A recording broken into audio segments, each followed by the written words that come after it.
Welcome back to All This Math. This is Professor Parker, and if you're not following or subscribe to the YouTube channel, please subscribe to the channel. Also turn on the notifications. Also like this video and share it with some other people. All right. Today we're about to get into some solving rational equations. Rational equations. Now, what makes it rational? The fact that we got fractions in there. So look, this is a fraction, right? Y minus 3 over y minus 5. That's a fraction. Y minus 4 over y minus 6. That's another fraction. This is just a negative 1, right? We can make it look like a fraction by giving a denominator of 1. Of course, anytime you have an integer or a whole number and you want to make it look like a fraction, all you got to do is give it a denominator of 1. That's it. That's all you got to do. If it's a 3, make it 3 over 1. If it's a 20, make it 20 over 1. All you got to do is give it a denominator of 1. That's all you got to do. All right? Oh, and by the way, yeah, shout out to Claire Huxtable, too. Shout out to Claire Huxtable. Yeah. All right, so let's get started.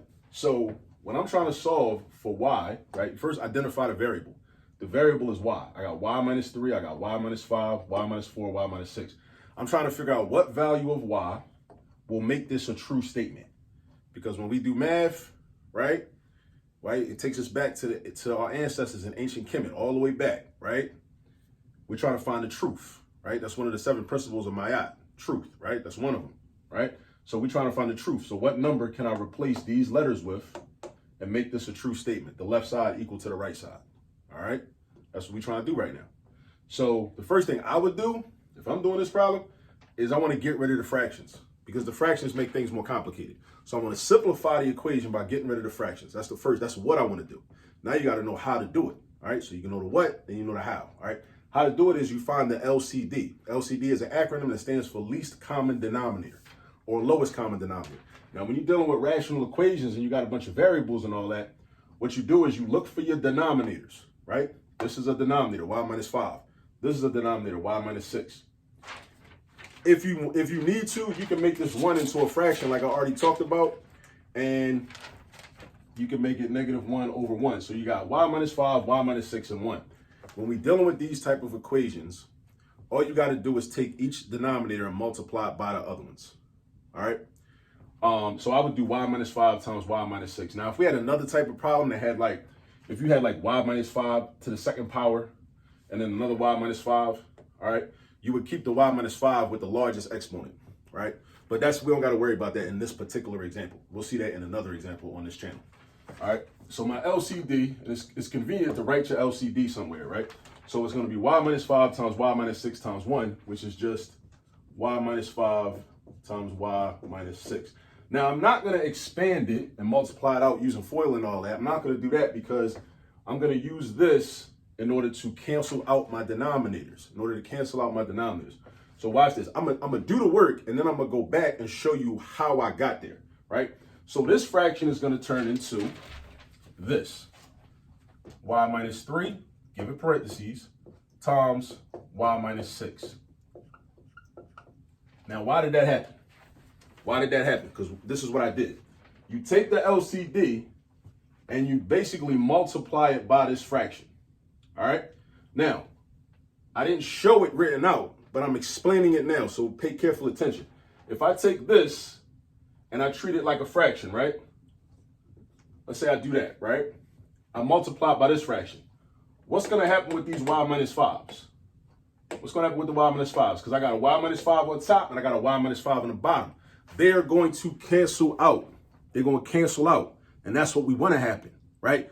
We do this it's like a cheat code. It's like a cheat code, like a trick in order to get rid of the fractions. So our goal is to get rid of the fractions.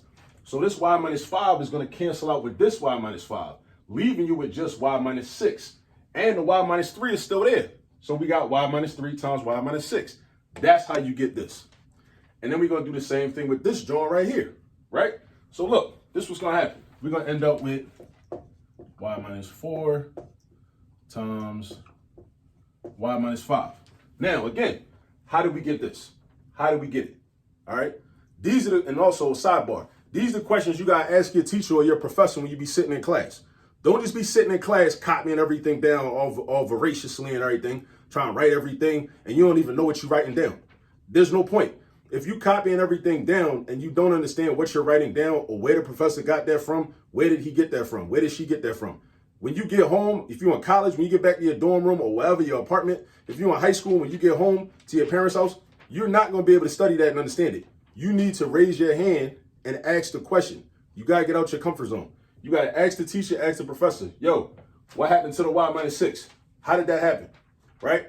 So I'm going to tell you, we do the same thing. If we multiply this by that, what's going to happen to this y minus 6? It's going to cancel with this y minus 6. This y minus 6 and this y minus 6 are going to cancel each other out because this one is on top, this one's on the bottom. This one's on the top, this one's on the bottom. So the y minus 6 is cancel out, but that y minus 5 is still there.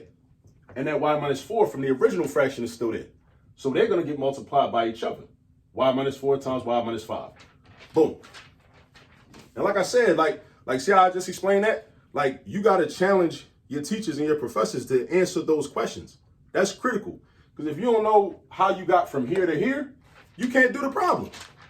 And it's no point if you can't do the problem. You need to be able to do the problem. So you need to understand the steps, the step-by-step process. So you need to know how we got from here to here and how we got from here to here.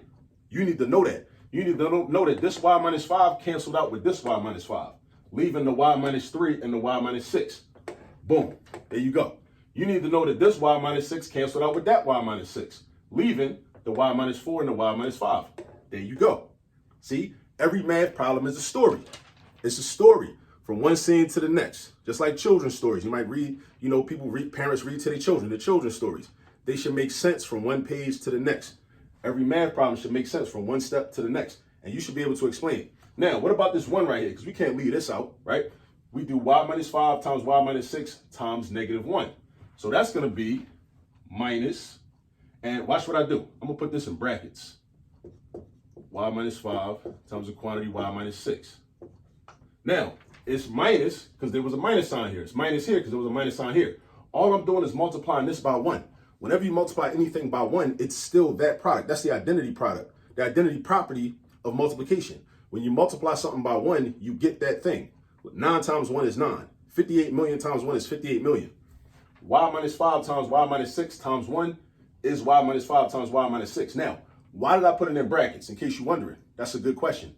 Because this minus sign affects this whole entity or this whole expression right here, right? This minus sign affects everything. If I didn't put brackets, it would make it seem like this minus sign only affects the y minus 5. But it doesn't. It affects this whole thing, all right? So it's kind of like you're going to distribute negative 1 to this whole thing. It actually might, as I look at it, it might not make a difference, but I mean, it doesn't hurt to put the brackets. But anyway, now we got rid of the fractions, right? That makes the problem easier. We're simplifying the problem. Now, these are binomials, right? A bunch of binomials. We're going to expand it now. We're going to expand it. We're going to get rid of the parentheses, and we're going to use the FOIL method. I like the FOIL method, right? Really, it's just distributed property. That's all it is. But we're going to expand this, this, and this, and then we're just going to combine a whole bunch of like terms and then clean the problem up and then finish it. All right? So now, watch this. We're going to do, this is going to become this. Y squared, negative 6y minus 3y is 9y plus 18. Now, that became y squared minus 9y plus 18 because of the FOIL method. Make sure you know how to do the FOIL method, right? Y times y squared. Y times negative 6 is negative 6y. Negative 3 times y is negative 3y. Add them together, you get negative 9y. Negative 3 times negative 6, you get positive 18. Boom, there you go. All right, we're going to do the same thing right here. Y squared minus 5y minus 4y, boom, that's minus 9y plus 20. All right, y squared minus 9y plus 20. Now we got y times y squared. Again, know what happened from step to step, from scene to scene, like a movie, like a TV show, right? Y times y is y squared. Y times negative 5, negative 5y. Negative 4 times y, negative 4y. Put them together. Negative 5y, negative 4y. That adds up to negative 9y. Negative 4 times negative 5 is positive 20. Be careful. Look out for careless errors because there's a lot of math going on in here. And that's where you become prone to making careless mistakes. So try to be careful to avoid the careless mistakes, right? Now, over here, let's do this. Minus, I'm going to keep the brackets. I'm going to have y squared, negative 6y minus 5y, minus 11y plus 30. All right? So now this, right? Y squared minus 11y plus 30. Y times y is y squared. Yeah, y times y is y squared. Y times negative 6y. Negative 5 times y, negative 5y. Negative 11y plus the 30. All right. So now I'm gonna distribute this negative sign. So then I'm gonna have y squared minus 9y plus 18 equals y squared minus 9y plus 20. Everything up in here is gonna become the opposite sign because of this minus sign. This minus sign is like multiplying by negative 1. So we're gonna have minus y squared plus 11y minus 30. Now we gotta clean this problem up, right? So we're gonna combine like terms. So the y squared is gonna go together. The y terms gonna go together. The constants go together. So we're gonna have these y squares gonna cancel out. And then the negative 9y and 11y is gonna become 2y. And then the 20 minus 30 is gonna become minus 10. But then we still got the y squared minus 9y plus 18 equals 2y minus 10. So watch what I do.